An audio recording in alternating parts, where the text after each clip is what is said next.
Hey guys, it's Genevieve, and today we are finally making a loaf of sourdough together, and I am so excited. So I don't know about you guys, but my sourdough starter has been insane. It's literally bubbling over, and I had to pour it over into another jar, and it bubbled up all the way too. So she is active, she is ready, and we're gonna get going on some sourdough. So this video today is going to be a lot of little segments, so you might see some different outfits, you might hopefully see me showered soon, all the things. But first things first, this is what you guys are going to need to start your very first loaf. You're going to need a mixing bowl, going to need your scale as always, especially with, all the baking recipes, all of that. I always encourage you guys to use a scale because grams is the most accurate way to measure. And definitely, if you have been following along with the sourdough mini-series, you need a scale. So then we're gonna need some organic unbleached flour today. A rag, we're gonna get it a little wet to cover our dough. Need your beautiful, active, bubbling sourdough starter, a wooden spoon, and some water.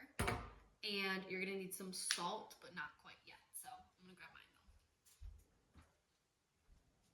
And I'm just using some fine pink salt today. So first things first today, we are gonna start the auto-lease portion. So there are a million ways to make sourdough. As I have mentioned before, I'm just gonna show you guys one method. This is one way that's super easy for me. It is pretty flexible with any schedule, and yeah, it's just one of the ways. So I'm gonna show you guys this way, but I will say, feel free, once you have your starter, you can really go crazy in Google, in the land of books, all the things. I will say, if you're looking for a good bread book, this is one of my favorites. I honestly just love reading it as a book to read, plus it is chock full of knowledge and recipes. So flour, water, salt, yeast. Ken Forkish, he is amazing. So yeah, I would suggest grabbing this book, or I know there are a lot of other good books and blogs and all that sort of thing. So highly encourage you to, this is an easy starter loaf, but ask around, do your own deep dives, all the things. So, and I will also be posting, I'll be doing the video as well, but I will also be posting kind of like a schedule. So for example, I fed my sourdough this morning at 7 a.m. and it is now, what time is it? It's now 3 o'clock. And honestly, it was probably ready like an hour and a half ago, but I was pretty deep in some menu client stuff. So yeah, that is my schedule. Actually, I think I fed it at 8 a.m. Fed my starter at 8 a.m. and still sticking with the 113 grams water, 113 grams flour. Now it's clearly doubled in size, so I'm gonna go ahead and mix it together. So first things first, auto-lease method. So the auto-lease is when you mix your flour with water first for about 30 minutes and just let it rest before mixing in the starter and the salt. And this really allows the flour to activate more. It allows enzymes to get to work, and eventually it'll help the flour absorb more water and create more bubbles and all the things that we want our sourdough to have. So auto-lease method is really important, I think. I do it for all my breads, but again, a million ways, not everyone does this. So first things first, we're going to measure out 500 grams of flour into your bowl. So 500 grams. And again, I will be posting, this is going to be a mash-up video, so lots of little clips. And I'll also be posting a sample schedule of a bread making day, I guess. So 500 grams flour. This one I'm just doing all-purpose because I'm currently out of whole wheat, but I like to also do maybe like 100 grams whole wheat and then 400 grams white. Again, preference, you'll figure out what works for you or what recipes you really enjoy. I like to do a little bit of whole wheat. Again, it adds a lot of structure, adds more nutrition, it adds flavor. Oh my gosh, this is literally just bubbling away. and it's a little heartier. I don't know if I already said that, a little nuttier, all the things. I would love to start experimenting more with more other types of flours. I really like using buckwheat flour. That's very tasty, and einkorn flour. I'm getting ahead of myself. Today we are using all-purpose organic flour, or if you have about 100 grams of whole wheat, do that. All right, so 500 grams, and then we're gonna go ahead and do 350 grams of water. And mine is like a little warm right now. It's definitely not hot, but a little bit of warmth, especially. I mean, it's definitely warm here. It's probably like 80 degrees, but our house is on the cooler side. So the warmer water helps give it a little boost and all the things. So 500 grams of water, 350 grams of water going in. 350. And so guys, I just accidentally did 360, but it's okay. It's all good. Then we're just gonna go ahead and stir it up a little bit. And so you're going to notice that this dough, when you first start, is going to be very wet, and it is not easy to work with. It will get stuck all over your hands, and that's okay. I prefer a wetter, more slack dough because, again, the higher the water concentration to water, the ratio, to flour, the ratio, the more that there's going to be room for air bubbles to occur, and it will be less dense. So I like a fluffier, chewier bread rather than a very dense, different. There's just different styles. So that is why I prefer a wet dough. And again, it's going to be hard to work with, but you will see as time goes on. So we're going to let this guy rest. And it feels so nice and warm already. From anywhere from 15 to 30 minutes. So just gives the flour time to activate and start the hydration process. But what I was saying was you will see as time goes on, we are going to do about a fold every hour for like 6 hours. And then again, if you have a busy schedule, which I know we all do, no worries. Just do it when you can. And yeah, you'll figure it out. And I never want someone to be stressed out. Like, I need to be home in 20 minutes, otherwise my bread's gonna be terrible if I don't make that fold. It's okay. We're all doing the best we can. And again, I think I shared this on social media the other day. Or maybe it was with you guys. I think it was with you guys, actually. Even if you don't get as many folds, you didn't have the right rising time, and maybe you overproofed it, which is you let it rise a little too long, lost some structure. At the end of the day, you're still using great ingredients. You're still nourishing your family with fermented dough, organic ingredients. Always going to be better than store-bought, even if it may not be perfect. And that's what matters the most, is that you're nourishing you, your family, your loved ones, whoever, your friends, to the best of your ability, and that's all that matters. So my little spiel on it's okay if you miss a few foldings, so no worries. We are gonna let this sit for about 15 minutes, so go ahead and pause the video, and we will be back in then to mix in our sourdough starter, add in the salts, and we'll chat then. See you guys in a few.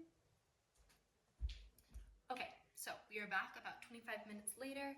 We have the autolyse period over now. So again, that was the water and the flour together, hanging out, getting acquainted for anywhere from 15 to 30 minutes. So next, we are going to add in our sourdough starter, which again, she's still bubbling away. We're gonna add in 150 grams of starter, 10 grams of salt, mix it all together. And we're just gonna mix it together with a wooden spoon right now. And it's going to be very wet and very sticky and very messy. And then we are going to do the bulk fermentation, which is the first fermentation. And that is gonna be, mine's usually around 5 hours-ish, but it depends on how active your sourdough starter is, again, or it should be very, very active since they are new, fresh babies, and also how warm it is. So in the winter, my bulk fermentation will be way longer than 5 hours, and I would have to sit it by the fireplace because it was very cold in my house. So you will learn, what that looks like for you and your average timing and all the things, but it's anywhere, timing can range, but the goal is so that the dough is double or triple the size that you started with. So that allows all the air bubbles and the gas fermentation and all of that. We want to make sure that that is nice and solid in there. And so we are going to mix this all together. I'm going to let this rise on the counter for about 5 hours-ish, or until it is double, triple in size. And I'm just going to put a wet cotton towel over top of it. You can also use like a bigger tub with a lid if that's something that you prefer. We just don't want to we want to make sure that the top doesn't get dried out and crusty. So you can also use plastic wrap if that's your thing, beeswax wrap, whatever you want to use to make sure that the top of your dough doesn't get super hard and dry out. So again, we're going to mix this together. Then we're going to do some folds, which I will show you. And we're going to try to do about 4 in the first 1 to 2 hours that this is bulk fermenting. And again, like I was saying, like if you can't get it right on the hour or anything like that, it's okay. But you know, the first 2 hours are pretty important to help develop a light crumb and gluten structure and all of that. So again, want to do the folds, which I'll show you, about 4 times within the first hour or 2. So here we go. And I'm gonna have like leftover starter, so I might make something else too. I can't wait until we have discard recipes for you guys. They are so fun, delicious, nutritious, all things. So 150 grams of starter going in right now. Yeah, I'm definitely gonna have plenty of extra. This guy just popped up. This was literally this full. Like, what? So I like to mix it a little bit first and then add in the 10 grams of salt.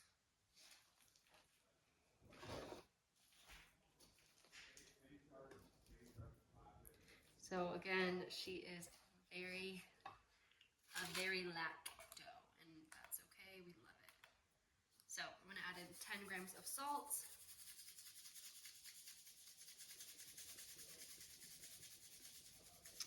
I'm getting so excited about all the recipes that we are going to be able to make together and all the different flavors of loaves. We can do dessert loaves, we can do sourdough, sourdough. We do rosemary, garlic, all of the things. Oh my gosh, it's going to be so fun. Sourdough muffins, crumpets, English muffins, pancakes. You guys. Okay, so 10 grams of salt is in. And the gluten structure definitely does not begin to develop during this hand mixing process. It's so wet and lack right now, it's not really going to build up, but that's why it's super important to do the light folds within the first 2 hours ish first 2 hours ish of the bulk fermentation. And again, I'm going to post the schedule for you guys in the caption of this video, so you'll have it all written out as well. So she is very moist. Sorry guys if you don't like that word. So basically you're just barely mixing it so that it gets all acquainted and evenly good. And then I am gonna leave it for about 30 minutes, come back and do a fold, leave it for another 30 minutes, come back, do a fold. That will be the first 2 hours. And it's helpful to just set a timer. So, you know, it's easy to get busy doing other things, but here we go. I'm gonna let this sit on the counter. Your hands probably look the same. I will see you guys back in 30 minutes for our first fold. See you guys in a little bit.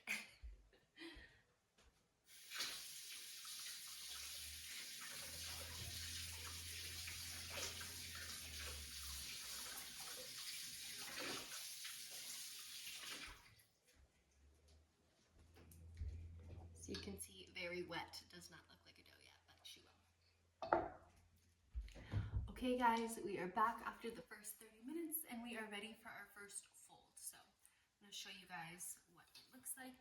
It's honestly risen like a little bit. It looks a little bit firmer already. Definitely still very, very wet. So all we're gonna do, I wanna make sure that you guys can see this really well, is it's kind of like an envelope. So you're basically just doing one stretch, and you want to be more gentle than you think. One stretch and one stretch. and that's all you do. So we are going to do this every 30 minutes for the next 2 hours. So you're gonna do about 3 more folds, and I'm not gonna show you guys every single time that we do this, so I'm not gonna show you every 30 minutes. That's all you do. So you take both corners, fold, fold, fold, fold, and then again, put this back over it and set a timer for another 30 minutes. A lot more firmer, look more like a dough, all of that.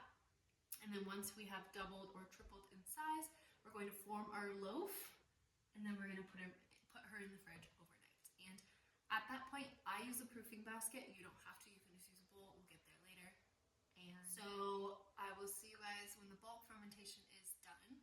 Don't forget to do a fold every 30 minutes for the next hour and a half. And then after that, I usually do about 1 fold for every hour. So I will see you guys then. And I will see you when we're ready for the proofing stage. All right, guys, we made it to the final proofing stage. So it's been quite a few hours now. I've done my folding, cleaning up some spare flour, and we got a very puffy loaf. So I am gonna go ahead and get this dough shaped into a loaf, and then we're gonna do a cold fermentation for the rest of the night. So it's about 8 o'clock right now, and I am going to gently, very gently shape the dough into a loaf and dust my proofing basket with flour. You can also just use a bowl. And then we are going to, again, very gently shape it into a loaf, put it into our basket or bowl, cover it with either some plastic wrap. I'm just gonna do a damp cotton cloth, and then we're gonna let it rise in the fridge overnight. And this cold fermentation process slows down the fermentation, which gives it more flavor, more structure, all the things, and prevents it from overproofing, which is when it bubbles over and it loses a lot of structure. So I like to do a cold fermentation. Again, this is just one way. There are a million ways, and some people don't do this step, but I really enjoy how it makes the bread taste and how the texture, all the things. So I am gonna go ahead and shape it into a loaf very gently. And then again, when we bring it out in the morning, I'm gonna warm up the oven and let that get nice and hot. And again, I'll show you guys this tomorrow, but I like to take out the loaf on the counter and then let it warm up a little bit, and then score it, put it in the oven. So I'm gonna go ahead and shape it. And to do this, okay, we're back. My phone stopped recording for a second, but so we are shaping the dough. We're gonna do a cold fermentation in the fridge, and that helps slow down the fermentation process so that it doesn't overproof and lose structure. This creates a more interesting flavor, all the things. And so I really like to do a cold fermentation overnight in the fridge, but again, this is just one way. Not everyone does it this way, and yeah, I really like it. So we just gently, very gently removed the dough from, and I love the air bubbles, removed the dough from the bowl that I had it bulk fermenting in. And now I am just going to gently shape it into a loaf, and then I'm gonna put it into my proofing basket overnight with a cover on top of it so that it doesn't get too dry. And then in the morning, we are going to bake our loaf.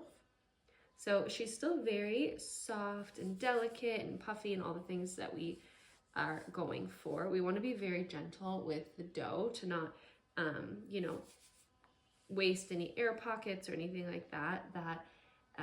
I feel like a lot of people are like, oh, you want to be really tough when you're making bread to create the gluten structure, but it's actually just more like gentle movements over, you know, the course of a few hours like we were doing. So I'm just gently folding. Not gently folding, I'm gently shaping. And sometimes it helps to get a little bit of water on your fingers to kind of neatly tuck it into the folds.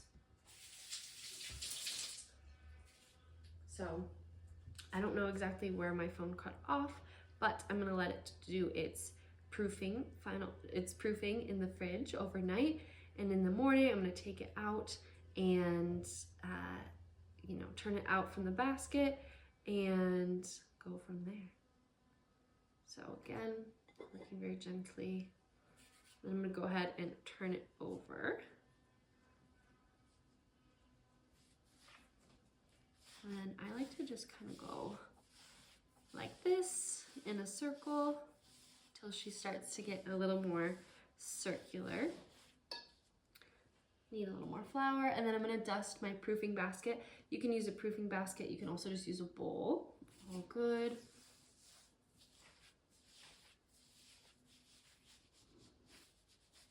There, so that's looking pretty good. I love little air bubbles, we love to see it.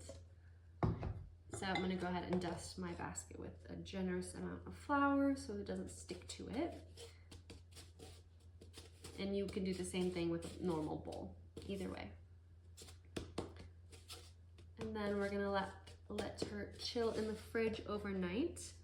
And then in the morning, we will preheat the oven, turn the loaf out onto the counter, or you can just roll it out onto your Dutch oven that you're gonna need tomorrow, and a little bit of parchment paper, and then do the scoring. We'll do all that tomorrow. So got one last step tonight. And then again, I would suggest using a bench scraper. Mine is, I think it's in the van right now, so I'm not gonna go get it. But very gently, turn that in, and there we go. And that's it. So I'm gonna let this hang out overnight. I'm gonna put a damp cotton towel over it, and we will see it in the morning. So have a good night, and I'll see you guys tomorrow. Okay, good morning guys. So we had our loaf proofing in the fridge overnight. Now it is almost time to bake. I'm so excited. I'm gonna have some fresh sourdough for breakfast this morning. So let's see how she looks. And I just preheated the oven, so preheat your oven to 475. And good morning. Okay, so everything that you guys are going to need to bake your bread, need a little bit of flour for dusting your surface and the top of the bread. We're gonna need a Dutch oven with a lid. I love the Lodge brand. I also have a brand called Dansk. It's super cute. You guys have probably seen me bake with it before or cook with it. It's this sweet pink guy, and it has a lid as well. I can post links if you guys would like. Just let me know in the comments. You're gonna need some parchment paper, preferably unbleached, either a bread lame, or honestly, I don't think this is the safest, but I always do it. I just use a razor blade. I have a razor that uses these, and so I just use those and hold it very carefully if you're doing that. Or you can use a bread lame. Very, very sharp knife to score. You can go back and look at my scoring post from a few days ago if you need some inspo. But preheat your oven to 475. And while the oven is preheating, go ahead and put your Dutch oven into the oven while it's preheating. Then this way, when we take it out to put the bread in, it gives it that extra poof and lift because it's already hot. So go ahead and put that in there.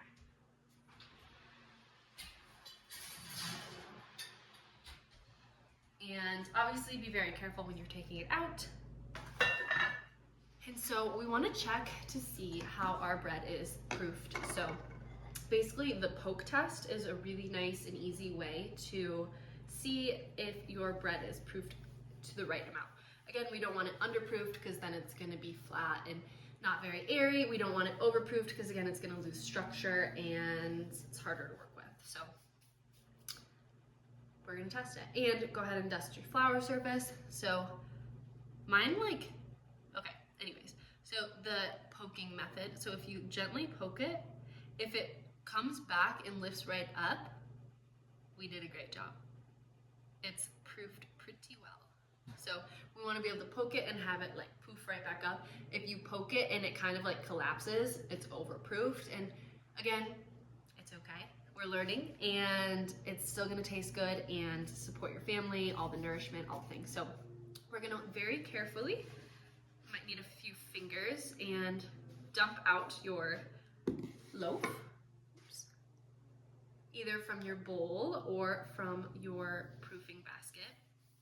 And I'm just gonna go ahead and just give it a little bit of an extra little turn. Okay.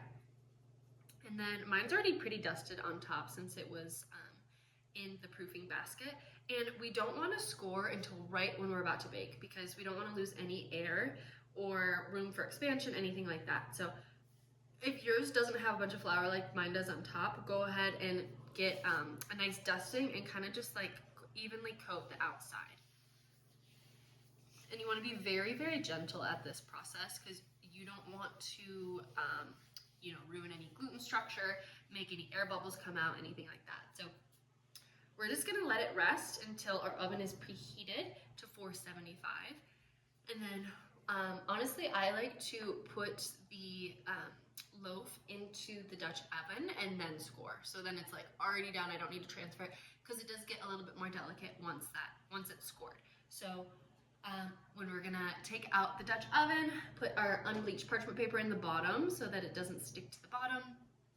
And then we are going to bake the loaf, finally, with the lid on for 30 minutes. And then after 30 minutes, we're gonna take the lid off and then we're gonna bake it for about another 20 minutes. And depending on your oven, again, mine is still a little broken. So mine, when it comes out, it's not gonna be as dark as your guys's. I am sure of it, and it's okay. We're working with what we have. So basically we want to, we bake it with the lid on first so that it steams it and really gives it that nice lift. And then we're also having a high oven temperature and baking with the lid off after to give that nice golden, deep brown, crispy crust that we love. So yeah, I'm gonna pause the video, you guys should too, until your oven is preheated. And then push play when you're ready to go. My oven says it is preheated. I'm gonna go ahead and grab my hot Dutch oven. Be very careful.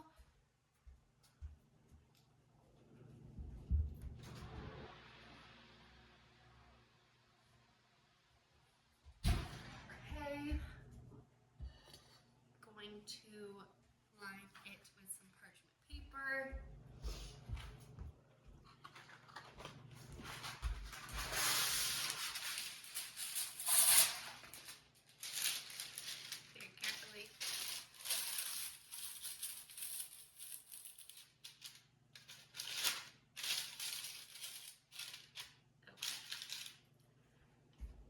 Again, very careful. I'm gonna dust a little flour on the bottom, just for good measure. And I'm gonna very carefully move my loaf into here. And again, if you have a bench scraper, very, very carefully move this guy in. There we go. And now we're gonna score. And I'm gonna go ahead and move the camera over here so you can see how I'm doing it. Boop. And you can also refer to the scoring guide suggestions that I posted the other day. There. Okay. So, oops. Again, be very, very careful, or you can use a bread lamb, sharp scissor knife. You can take scissors and snip along the edge. That's always fun. You want to make sure that you have at least one very deep, not very deep, like a quarter to a half an inch deep incision. I've never used that word. So that it has a place for the air to release easily, and so that it doesn't get any other cracks or anything like that. So I'm gonna go ahead. Let me think. How do I want to do this? All right, we're just gonna do one of these guys. So this is gonna be my deepest one, and you want to hold it at about a 45-degree angle and cut all the way like that. And then you can kind of just get creative. So I'm just gonna do some lines going out as well. Here we go. I'm just gonna keep it nice and simple today.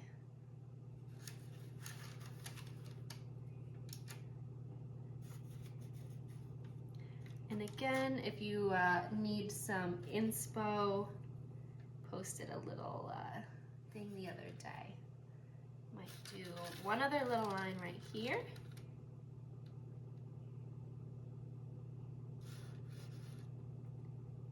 we go. And we're gonna call that good. And then lid on.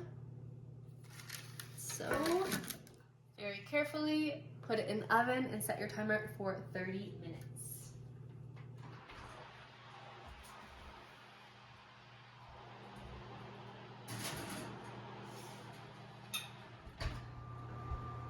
Okay guys, my timer just went off for our loaf. I'm gonna go ahead and take it out of the oven, see how she looks. Oh yeah, beautiful. Okay. And that's it. I usually just let them cool on a rack, and that crust is nice and crispy. Go ahead and very carefully lift out.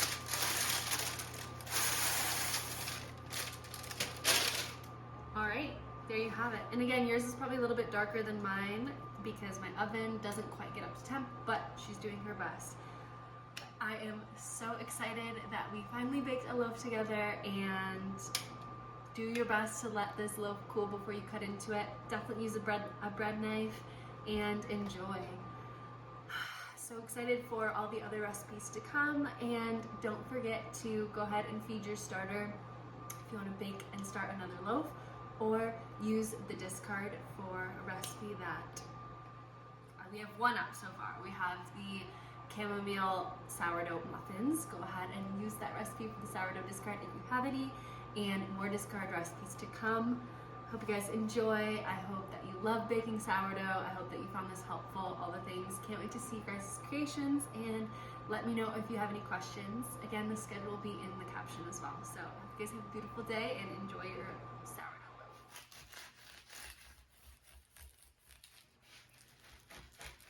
My duck. That's not bad. We have a tradition Yes, we do. Would you like to share? that when we make the fresh bread, we cut off the end pieces. The booty.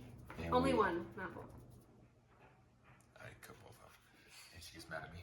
And then we eat them. We shared.